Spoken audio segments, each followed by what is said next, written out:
जिंदाबाद अतुल बोरा जिंदाबाद जिंदाबाद जिंदाबाद केशवमंत जिंदाबाद जिंदाबाद जिंदाबाद जावेद इस्लाम जिंदाबाद जिंदाबाद जिंदाबाद परेश बसुआ जिंदाबाद जिंदाबाद जिंदाबाद बाबली गोस्वामी जिंदाबाद जिंदाबाद जिंदाबाद अतुल बोरा जिंदाबाद जिंदाबाद जिंदाबाद इनकलाब जिंदाबाद इनकलाब जिंदाबाद परेश बसुआ जिंदाबाद जिंदाबाद जिंदाबाद बाबली गोस्वामी जिंदाबाद जिंदाबाद जिंदाबाद अतुल बोरा जिंदाबाद जिंदाबाद जिंदाबाद इनकलाब जिंदाबाद जिंदाबाद जिंदाबाद अतुल बोरा जिंदाबाद जिंदाबाद जिंदाबाद केशवमंत जिंदाबाद जिंदाबाद जिंदाबाद बाबली गोस्वामी जिंदाबाद जिंदाबाद जिंदाबाद इनकलाब जिंदाबाद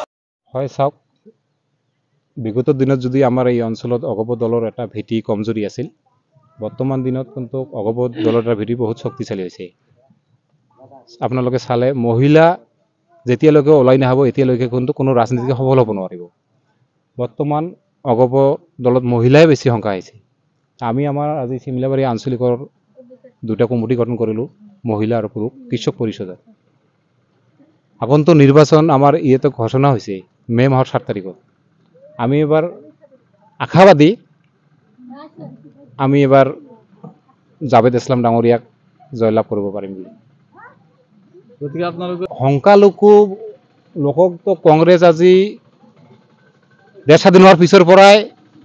কিবা ধোকা দি আহিছে বুলি এতিয়া কিন্তু মানে সকলোৱে গম পাইছে 15 বছৰৰ পৰা বদৰুদ্দিন সাহেব ইউটিউব কৰি এনআৰসিৰ নামত যিবিলাক ধোকা কৰিলে কৰি ডি ভোটাৰৰ নামত যেটো কেছ কৰিলে হাইকোৰ্টত এই কেছটো কিন্তু ইতিমধ্যে বদৰুদ্দিন সাহেবে উইথড্ৰ কৰিছে এইটো হয়তো সাধাৰণ মানুহবিলাক নাজানে কিন্তু আমি জানো কেছটো উইথড্ৰ কৰিছে এতিয়া তো তাৰ খেল নাই যে ডি ভোটাৰ লিগ ৰাইজৰ মাজত কেনেকৈ আহিব 15 বছৰৰ পৰা 150 কোটি টকা আহিছে আমাৰ এই অঞ্চলৰ কাৰণে বদৰুদ্দিন সাহেবে কি কৰিছে কিন্তু তেওঁক মই অসন্মান বুলি নকওঁ তেওঁ যেতিয়া এটা বয়সস্থ মানুহ হৈছে তাৰ বয়স নাই তাক ধৰি লৈ যাব লাগে এতিয়া যুৱক আহিলে কিন্তু আমি ডেভেলপ হ'ম বুলি ভাবি আছো তেওঁক আমি 15 বছৰ চালো তেওঁ কিন্তু একো কৰিব পৰা নাই আমাৰ অঞ্চল এই এনেকাই আছে তা যেহেতু আমাৰ ৰোলিং সৰকাৰ আছে যদি আমি জাভেদ ইছলামক এই অঞ্চলৰ মানুহ যদি বিপুল ভোটে জয় কৰিব পাৰো তেতিয়া আমি ভাবো যেহেতু বহুত চাওক শিক্ষিত লৰা ছোৱালী আমাৰ অঞ্চলত আছে কিন্তু চাকৰি নাই আজি যদি জাভেদ ইছলাম হয় নিশ্চয় এটা হলো কিবা পাব বুলি আমি আশা কৰো এই কাৰণে মই সকলো ৰাইজক কম এই চেলনৰ মাধ্যমে আপোনালোকে আহিছে যাতে এবাৰ জাভেদ ইছলামক ভোট দিয়ে ভোট জাভেদ ইছলাম পালে কিন্তু আমি আশাবাদী যে বহুতখিনি ডেভেলপ হ'ব আমাৰ অঞ্চলত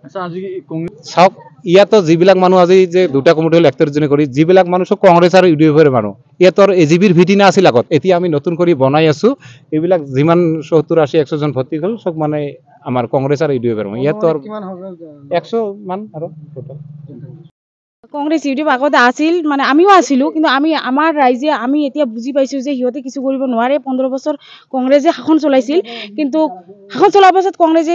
মানে কিছু কৰিব পৰা নাই আৰু কি কৰিছে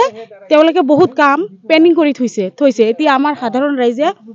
আৰু আমাৰ সংখ্যালঘু ৰাইজেও বুজি পাইছে বুজি পোৱাত এতিয়া আমাৰ সংখ্যালঘু ৰাইজে আৰু ইউডিএফ কংগ্ৰেছ কৰি নাথাকে এতিয়া অগপক জিকাবই জাভেদ ইছলামক জিকাবই আমাৰ জাভেদ ইছলাম এমপি হ'বই আৰু জলেশ্বৰৰ পৰা বহুত মানে যদি 100ৰ ভিতৰত 99% ভোট জাভেদ ইছলাম পাবই